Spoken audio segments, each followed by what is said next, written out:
ආයුබෝවන්.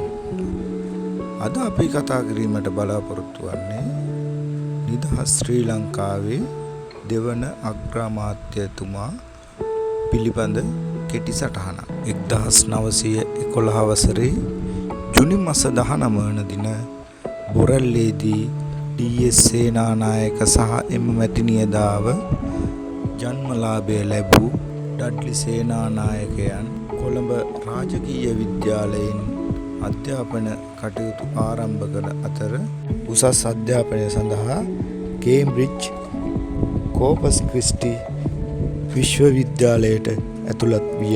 ඩඩ්ලි සේනානායකයන් රාජකීය තෝමියන් ක්‍රිකට් තරඟාවලිය ඇතුළු ක්‍රිකට්, හොකි, බොක්සින් යන ක්‍රීඩාවල නිරත වූ දක්ෂ ක්‍රීඩකයෙක් විය. ඩඩ්ලි සේනානායකයන් ඡායාරූප ගැනීමේ විශේෂ උනන්දුවක් හා දක්ෂතාවයක් පෙන්වූ අයෙක් ලෙස හැඳින්විය හැකිය. කෘෂිකාර්මික ක්ෂේත්‍රයට නව පණක් ලබා දෙමින් සුවිශේෂී මෙහෙවරක් කළ එතුමා ගොවි ජනපද ව්‍යාපාර, ගොවි ජනාවාස ඇති කිරීම හා සාම්ප්‍රදායික ක්‍රමවලින් ඔබ්බට ගොස් නවීන කෘෂිකාර්මික ක්‍රම, නවීන තාක්ෂණික ක්‍රම හඳුන්වා දීමද එතුමා කළ කාර්යයන් අතර සුවිශේෂී තැනක් ගනු ලබයි. රාජ්‍ය පාලනය තුළ මිත්‍රශීලී විදේශ ප්‍රතිපත්තියක් ක්‍රියාත්මක කර එතුමා 1952 වසරේ චීනය සමග රබර් සහල් ගිවිසුම අත්සන් කළේය.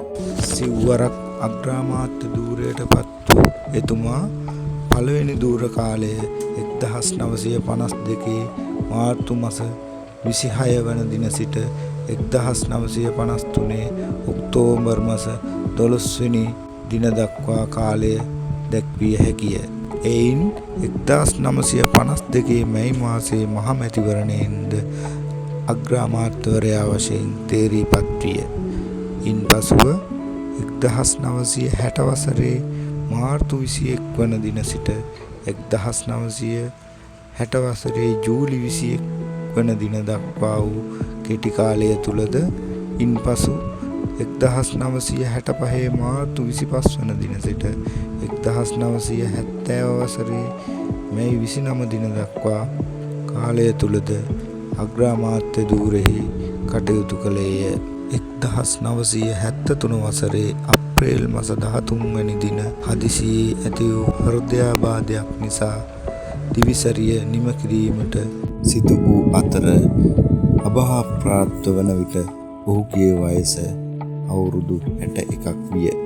ඩඩ්ලි සේනානායකයන්ට අවසන් ගෞරව දැක්වීම සඳහා ශ්‍රී ලංකාවේ නන්දෙසින් පැමිණි මහා ජනකාය කොළඹ නිදහස් චතුරස්‍රය වටා ඒකරාශී වූ අතර ඒ ශ්‍රී ලංකා ඉතිහාසයේ රාජ්‍ය නායකයෙකුට අවසන් ගෞරව දැක්වීම සඳහා පැමිණි විශාල ජනකායන්ගෙන් එකක් ලෙසද දැක්විය හැකිය. ශ්‍රී ලංකාවේ පාලන ඉතිහාසයේ තවත් පරිච්ඡේදයක නිමාව මෙසේ මා සටහන් කරමි. නැවත හමු වෙමු.